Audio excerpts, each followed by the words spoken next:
और आइए अब देखते हैं हमारी खास पेशकश एजेंडा एट 9। और आपको बता दें कि अगर आप बाजार पर नजर रखते हैं तो ये खबर आपके लिए बेहद अहम है। दरअसल सोने और चांदी की कीमतों ने फिर नया ऑल टाइम हाई बना लिया है। घरेलू बाजार में चांदी 3,44,000 रुपए किलो और सोना 1,58,000 रुपए प्रति 10 ग्राम पर पहुंच गया है। वैश्विक अनिश्चितता, अमेरिकी टैरिफ, डॉलर की चाल और इंडस्ट्रियल डिमांड इस तेजी की बड़ी वजह है। लेकिन सवाल यह है कि अब आगे क्या होगा, और इसी से जुड़ा सबसे बड़ा सवाल है सोने और चांदी में इतनी तेज और लगातार तेजी क्यों आ रही है और क्या ये ट्रेंड टिकाऊ है। इन तमाम मुद्दों को लेकर आज हम चर्चा करेंगे, क्योंकि जिस तरह से सोना और चांदी के रेट्स लगातार बढ़ रहे हैं इससे लोगों की चिंता भी बढ़ रही है और मार्केट पर क्या असर होगा ये भी देखना होगा। तो चांदी की बात करें तो अभी का रेट है 3,44,564 प्रति किलो और भाव बढ़ा है 26,859। वहीं सोना की अगर हम बात करते हैं 24 कैरेट सोने की कीमत है 1,58,901 प्रति 10 ग्राम। वहीं अगर भाव बढ़ा है तो इसकी कीमत में कितना इजाफा हुआ है ये समझिए। ये कीमत है 4,591। वहीं सोना 22 कैरेट जो है उसकी कीमत है 1,45,553 प्रति 10 ग्राम और सोना 18 कैरेट की अगर हम बात करें तो इसकी कीमत है 1,19,176 प्रति 10 ग्राम। तो कुल मिलाकर सोना और चांदी दोनों के ही रेट्स बढ़ रहे हैं और ये अपने ऑल टाइम हाई पर है। लेकिन असल सवाल तो यहीं से खड़ा होता है कि चांदी सोने से तेज क्यों भाग रही है, क्या वजह है इसके पीछे, क्या वजह है कि चांदी की कीमतों में रिकॉर्ड तोड़ बढ़ोतरी दर्ज की जा रही है। तो चांदी सोने से तेज लगातार भागती हुई नजर आ रही है, पहले भी हमने देखा और ये ट्रेंड लगातार बढ़ता हुआ दिखाई दे रहा है। वही अगर हम इसे समझे तो चांदी सिर्फ निवेश नहीं है बल्कि इंडस्ट्रियल मेटल भी है। सोलर पैनल्स, ईवीज, इलेक्ट्रॉनिक्स जिसमें ज़बरदस्त डिमांड सप्लाई सीमित है लेकिन और माइंस नहीं खुल रही हैं, तो जिसके चलते हम देख रहे हैं चांदी में डबल इंजन हम इस वक्त महसूस कर सकते हैं। और ऐसे में हम देख सकते हैं किस तरह से निवेश को लेकर, उद्योग को लेकर चांदी की ज़रूरत जो है वो बढ़ती हुई दिखाई दे रही है। वहीं सोना और चांदी जिस तरह से लगातार बढ़ते हुए दिखाई दे रहे हैं और इनकी कीमतें रिकॉर्ड तोड़ रही हैं, तो ये एक ग्लोबल सिग्नल है। मतलब ये कि बताता है कि दुनिया अभी भी अनिश्चित है और निवेशक सुरक्षा ढूंढ रहे हैं। चांदी की तेज रफ्तार आने वाले इंडस्ट्रियल बदलावों की झलक भी देती है, लेकिन ऊंचे स्तर पर समझदारी ही सबसे बड़ा हथियार है। तो देखिए जिस तरह से लगातार चांदी और सोने के बढ़ते हुए रेट्स लोगों को परेशान कर रहे हैं, लेकिन ये कब तक सिलसिला बरकरार रहेगा ये देखना होगा और इसी पर हम चर्चा करने जा रहे हैं। हमारे साथ मेहमानों का खास पैनल भी जुड़ चुका है। हमारे साथ हेमा गुप्ता जी जुड़ी हैं, मार्केट एक्सपर्ट हैं। साथ ही हमारे साथ आकाश जिंदल जी जुड़े हैं, इकोनॉमिस्ट हैं। और आप दोनों का बहुत बहुत स्वागत करना चाहेंगे, समझना चाहेंगे आपसे आखिर क्या है ये ट्रेंड। तो रुक कर लेते पहले हेमा जी का। हेमा जी देखिए, फिलहाल जिस तरह से हम देख रहे हैं सोने और चांदी में बढ़ोतरी और ऐसे में चांदी की बात करें तो ये सोने को भी कहीं ना कहीं फेल कर रही है, क्या रीजंस इसके पीछे?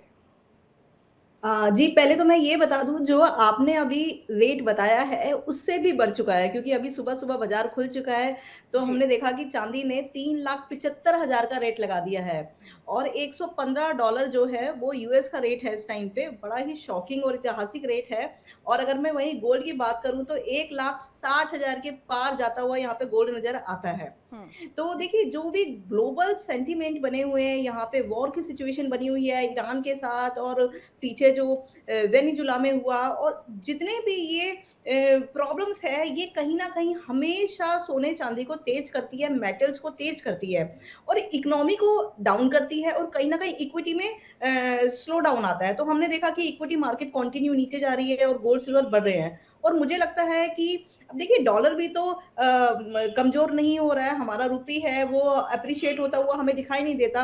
तो ये भी एक बड़ा रीज़न है कि बाइंग दिन पे दिन बढ़ती जा रही है सिल्वर के अंदर।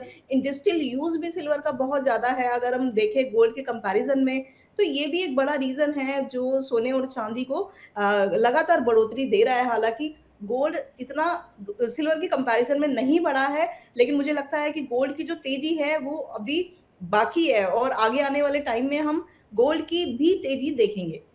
बिल्कुल, यानी कि सोने में भी हम तेजी देख सकते हैं आने वाले दिनों में। आकाश जी आपको क्या लग रहा है, इसका क्या कुछ असर मार्केट पर पड़ता हुआ दिखाई देगा?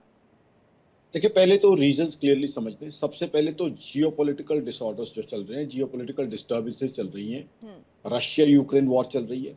अमेरिका ने जो वेनेजुला के साथ किया, सबको एक्सपेक्टेड था कि कुछ एक्शन होगा, बट जो किया हम्म। That was unexpected. फिर ईरान की डिसरप्शन, ग्रीनलैंड को लेके जो संभावित मूव है, तो जियोपॉलिटिकल डिस्टर्बेंसेस हैं। साथ ही साथ डी डॉलराइजेशन का कॉन्सेप्ट पहले दर्शकों को समझा दूं। डॉलर का ग्लोबल रेलिवेंस कम हो रहा है।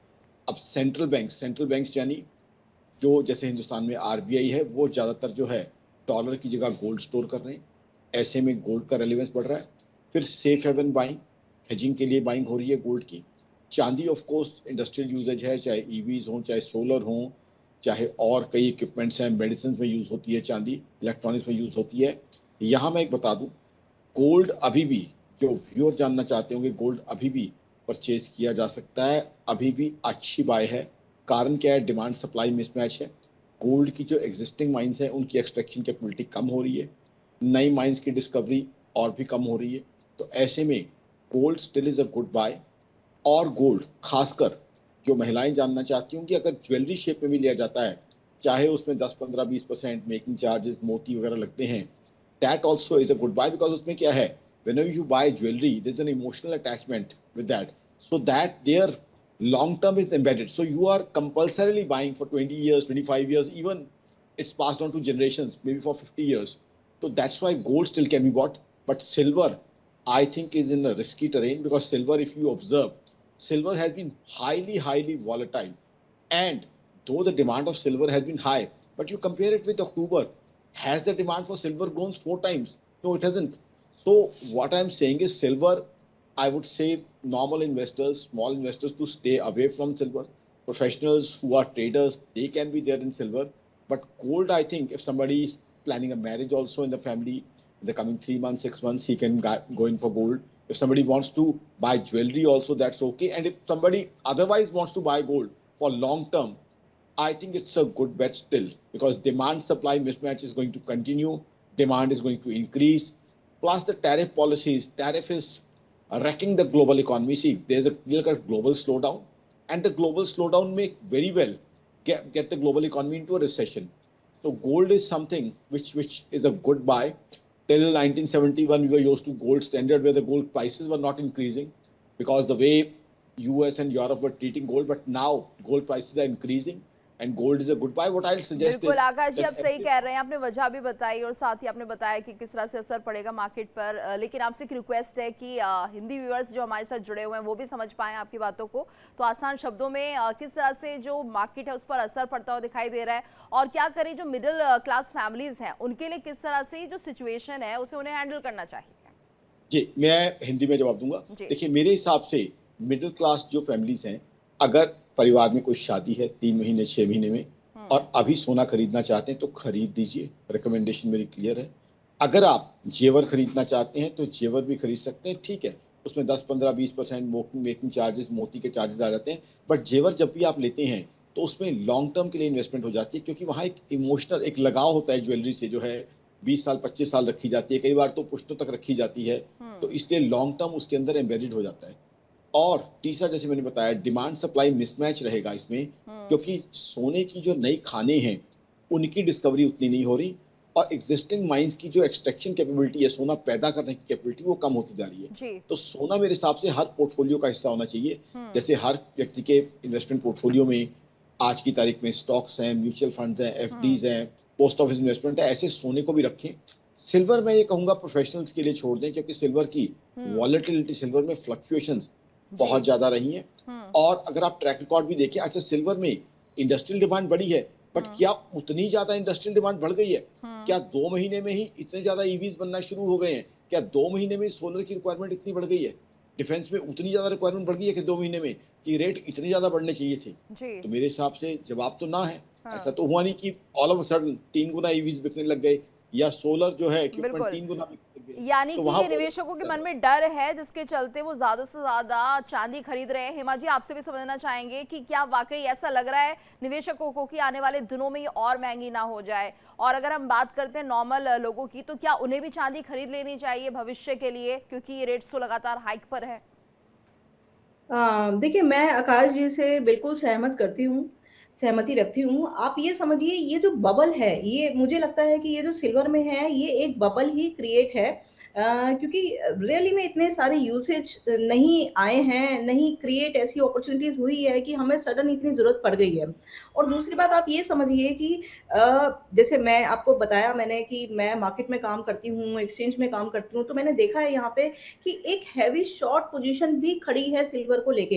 हुँ। और ये देखा जाता है, ऐसा होता है कि जब शॉर्ट पोज़ीशन आपके पास खड़ी होती है और मुझे लगता है कि लगता क्या है मतलब मैंने जो देखा है कि सिर्फ़ इंडिया में नहीं हुँ। बाहर की भी कंट्रीज़ में बड़े-बड़े बैंक्स में, सेंट्रल बैंक्स में भी सिल्वर की शॉर्ट पोज़ीशंस हैं, जिसकी वज़ह से यहाँ पे हम डेली बेसिस पे एक बड़ी तेज़ी देख रहे हैं यहाँ पे और डेली आप देखिए ना बड़ा ही एक कमाल सा हो रहा है बाज़ार के अंदर कि 10%, 7%, 6% मतलब आज भी आप देखिए अगर मैं यूएस की मार्केट की बात करूँ तो 8%, 9% की तेज़ी अभी भी मुझे दिखाई दे रही है यहाँ पे। हुँ। तो ये कोई डर रियली में ये डर ही कहेंगे इसे कि लोगों को क्या है कि अगर शॉर्ट कर देते हैं तो फँस रहे हैं, खरीद रहे हैं तो फँस रहे हैं। लेकिन जो ये वन शॉट में रैली जो आई है मुझे लगता है कि इसे अब थमना चाहिए और हेमा जी, जिस क्या आपको ऐसा लग रहा है स्टॉकिंग भी हो रही है? पहले ही समय से पहले, ज़रूरत से पहले ही चांदी को खरीदा जा रहा है?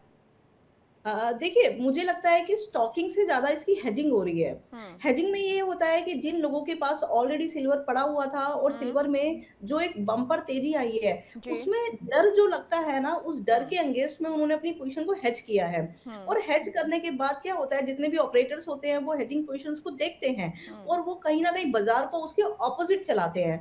तो मुझे लगता है कि ये जो एक बबल है ना कि हुँ। हेजिंग का बबल हो गया आपको क्योंकि स्टोरेज इतनी नहीं हुई है। जी। पीछे चाइना की कुछ न्यूज़ आई हुँ। तो लोगों के मन में डर हो गया, कुछ स्टोरेज शुरू हुई। लेकिन ये सबको ही पता है कि ये जो रेट है सिल्वर के, ये अभी फ़िलहाल सस्टेन नहीं रहने वाले हैं। मैं हुँ। ये नहीं कहूँगी कि ये रेट नहीं रहेंगे आगे फ्यूचर में, ये रेट बिल्कुल रहेंगे। लेकिन मुझे लगता है कि एक यहाँ से झटका ज़रूर आना चाहिए सिल्वर के अंदर और फिर इसी साल में कुछ मंथ्स ऐसे रहेंगे कि जहाँ पे अगेन हम बाइंग आते हुए देखेंगे। हुँ। तो यानी कि हेमा जी, ये माना जाए कि अगर कुछ लोग ये चाहते हैं जिनके पास अच्छी खासी चांदी है, ये समय है, अगर वो चाहे तो उसको सेल कर सकते हैं, उससे अच्छा खासा मुनाफ़ा कमा सकते हैं। देखिए बिल्कुल हुँ। सेल कर सकते हैं लेकिन ये ऐसा टाइम है कि जहाँ पे लोग सेल भी नहीं करना चाहते हुँ। क्योंकि वो ये देख रहे हैं कि रोज ही तो प्राइस ऊपर आ रहा है और बिल्कुल। अगर सेल कर देंगे तो सेल करने के बाद कहीं न कहीं एक मन में कहते हैं ना क्योंकि हुँ। अटैचमेंट होती है गोल्ड सिल्वर के साथ जो हमारे मेटल्स होते हैं उनके बिल्कुल। साथ हमारी एक खास ही एक मतलब लगाव होता है, जुड़ाव होता है कि भई कहीं न कहीं गिफ्टेड होती है वो हुँ। या फिर बड़ी ही सेविंग के करने के बाद उसको खरीदा जाता है। तो जल्दी से लोग सेल नहीं करते हैं, हमारे हिंदुस्तान में तो जी। ऐसा ही है। हुँ। हाँ, अगर आपने कहीं ऐसे प्लेटफ़ॉर्म पे ले रखी है, लाइक ईटीएफ में हो गया, एमसीएक्स में हो गया, तो हम सोचते हैं कि सेल के बारे में कि हम कब बेचें क्योंकि वो जो प्लेटफ़ॉर्म है, वो सिर्फ़ ट्रेडिंग ही पे ही मतलब ट्रेडिंग के लिए ही होते हैं। शॉर्ट टर्म के लिए ली जाती है कि वहाँ पे निकाल दें। लेकिन मुझे लगता है कि अभी जब तक यहाँ पे डाउन एक स्टार्ट ना हो जाए, जब तक मुझे लगता है कि सेल भी नहीं करनी चाहिए। क्योंकि देखिए, जो सिचुएशन पूरी ग्लोबली बनी हुई है, वहाँ पे जी। कुछ नहीं कहा जा सकता। हुँ। आपको याद होगा गीतू जी हुँ। कि कोविड के टाइम पे हमने क्रूड ऑयल को माइनस में जाते देखा था। बिल्कुल। मतलब जो सर्वाइवल कमोडिटी है क्रूड ऑयल हुँ। जिसके बिना कुछ नहीं हो सकता, कोई इकोनॉमी नहीं चल सकती, हुँ। जिसके पीछे जिसकी वजह से इतने बड़े-बड़े युद्ध हो जाते हैं। आप देखिए ना वेनेजुला का जो सीन है वो सिर्फ़ क्रूड ऑयल को ही तो बिल्कुल। लेके है। हुँ। तो आप ये देखिए ऐसी कमोडिटी को जिसकी माइनिंग कॉस्ट ही 18 से $20 की थी और वो भी तब थी जब डॉलर ₹40 ₹45 ट्रेड हुआ करता था। तो ऐसी कमोडिटी भी आप देखेंगे कि माइनस में आ गई कि आप 1 बैरल क्रूड ऑयल भी लेके जाइए और साथ में ₹1100 भी लेके जाइए, ठीक हुँ। है? ₹1100 हमने माइनस में देखा, इंडियन रुपए में बात कर रही हूँ मैं। तो आप ये देखिए कि कुछ भी हो सकता है। जी, हम कितने बिल्कुल। भी अपने अनुमान लगा तो लें, क्या माना जाए लेकिन हेमा जी, आने वाले समय में, क्योंकि देखिए जिस तरह से अभी तो मार्केट की अगर हम बात करें इंटरनेशनल मार्केट के तौर पर, तो कहीं ना कहीं टैरिफ एक बड़ी वजह बना है। यूएस में जिस तरह से हलचल मची हुई है लगातार टैरिफ बढ़ोतरी को लेकर, और वहीं भारत जिस तरह से यूरोपियन यूनियन के साथ अब डील्स करने जा रहा है, और आने वाले दिनों में अगर हम देखेंगे कि यहाँ पर यूरोप एक बड़ा रोल प्ले करेगा भारत के साथ ट्रेड डील्स में, तो उस वक्त ये स्थिरता हो सकती है या उस वक्त जो मार्केट का डर है वो कम हो सकता है। देखिए बिल्कुल, जैसे-जैसे अभी क्या है ना न्यूज़ बेस्ड मार्केट है। हम्म। जैसे-जैसे न्यूज़ आएगी पॉज़िटिव और बाज़ार धीरे-धीरे नीचे आएगा यहाँ पे। जी। क्योंकि सेंटिमेंट भी लोगों के ऐसे बन गए हैं यहाँ पे कि मार्केट ने डरा रखा है। हम्म। लोग यहाँ पे शॉर्ट में बैठ गए हैं। अब आप देखेंगे कि जितने भी ऐसे ट्रेडर्स हैं जिनका हेवी वॉल्यूम हुआ करता था, आज की डेट में उनके पास भी वॉल्यूम्स नहीं है। हम्म। क्योंकि वॉल्यूम्स आप देखेंगे तो ट्रेडिंग के अंदर ड्राइव हो चुके हैं मार्केट में। साइज़ इतना बढ़ गया है, लोग खरीदने से डर रहे हैं, लोग बेचने से भी डर रहे हैं। लेकिन हम्म। जो लोग फँस चुके हैं उनकी हालत भी खराब हो चुकी है, पैसा भी बहुत जा चुका है उनके पास से। तो मुझे लगता है कि सिर्फ़ न्यूज़ बेस्ड मार्केट है जैसे जैसे कोई पॉजिटिव न्यूज़ आएगी, जैसे मैं डे बिफोर यस्टरडे की ही बात करूँ, तो यहाँ पे 25% टैरिफ हटाने की बात हुई है ट्रम्प जी से। तो कहीं न कहीं ऐसा लगता है कि जैसे-जैसे लाइक हमारे फ़ेवर में चीज़ें होंगी, हम्म। तो ज़्यादा नीचे आएगी। बिल्कुल, यानी कि ये माना जाए कि कुछ दिनों के बाद राहत मिल सकती है। फिलहाल अगर हम 15 दिन, 1 महीने की बात करें, क्योंकि ये शादियों का सीज़न भी है, तो ऐसे में लोगों को क्या कुछ आप कहना चाहेंगी? क्या सलाह देना चाहेंगी ऐसे लोगों को जो अभी इस वक़्त सोना और चांदी खरीदना चाहते हैं? देखिए, मुझे ऐसा लगता है कि जब भी, क्योंकि फरवरी का महीना मेरे हिसाब से थोड़ा-सा डाउन रहना चाहिए। हुँ। चाँदी को लेके, गोल्ड को लेके, और मुझे लगता है कि इनफैक्ट ये इंस्टेंट ही आनी चाहिए मंदी एक। हो सकता है आज आ जाए, हो सकता है कल से आ जाए थोड़ा-सा बाज़ार नीचे। तो मुझे लगता है कि जैसे ही बाज़ार नीचे आएगा तो आपको खरीद के रखना चाहिए। और जब आप शादियों के लिए लेते हैं या फिर किसी फंक्शन के लिए, प्रॉपर किसी ऑकेज़न के लिए लेते हैं, तो मुझे लगता है कि वहाँ पे रेट ज़्यादा देखे नहीं जाते। आपको जब भी लेना है आप लेके रख सकते हैं, क्योंकि आपके जो गोल होते हैं वो लॉन्ग टर्म होते हैं। निवेश के गोल नहीं होते उस टाइम पे। हुँ। सिर्फ़ एक मतलब वियरिंग पर्पज़ से आप लेते हैं या फिर जो रिचुअल है उसके लिए आप लेते हैं गिफ्टिंग पर्पज़ से। तो मुझे लगता है कि ले लेना चाहिए। और गोल्ड सिल्वर तो हमेशा ही मतलब इनके रेट तो कभी जी। आके नहीं गए, जैसा कहा जाता है बिल्कुल, कि हमेशा ही बिल्कुल। सही रेट होते हैं और इनके। हमेशा हाई क्यों हुए हैं। लेकिन हेमा जी बताइए कि अगर लोग थोड़ा-सा वेट करना चाहें कि ये जो भी फिलहाल मार्केट प्राइस चल रहा है चांदी का, गोल्ड का, इसमें कुछ कमी देखने को मिल सकती है? कितना इंतज़ार उन्हें करना होगा अगर कोई स्पेशल ऑकेज़न के लिए उन्हें नहीं खरीदना है गोल्ड और चांदी? देखिए, मुझे लगता है कि विदिन 15 डेज़, हुँ। 15 दिन के अंदर एक मंदी आनी चाहिए यहाँ से। और मुझे लगता है कि 40 से 50,000 पॉइंट की यहाँ से सिल्वर के अंदर मंदी आनी चाहिए। जी। तो यानी कि 15-20 दिन के बाद अगर हम चाहें तो थोड़ा-सा गोल्ड या फिर चांदी खरीद सकते हैं, जिनको लगता है कि इन्वेस्टमेंट के तौर पर वो इन फ्यूचर कि कहीं न कहीं उनके लिए अच्छा हो सकता है, तो 15 दिन के बाद वो कर सकते हैं परचेज़िंग। जी, बिल्कुल। विदिन 15 डेज़ जब भी देखें कि डिप आ गया है, क्योंकि हुँ। देखिए जब डिप आएगा वो भी इसी स्पीड में आएगा। हुँ। जो हम स्पीड देख रहे हैं 5% की, 6% की तेज़ी, आप देखेंगे ना जब टूटने लगेगी सिल्वर, कोई भी कमोडिटी जब ऊपर जाती है तो जिस रेशो में, जिस स्पीड में जाती है वो नीचे भी वैसे ही आती है। हुँ। तो हम देखेंगे कि जब ये नीचे आएगी तो भी डेली के 5%, 6% के इनफैक्ट सर्किट भी लगते हुए हम देखेंगे। आपने देखा होगा जी। अभी बिल्कुल आई थिंक बिल्कुल हेमा, आपका यहाँ पर धन्यवाद करना चाहेंगे। बहुत-बहुत शुक्रिया आपका इस पूरी चर्चा के लिए।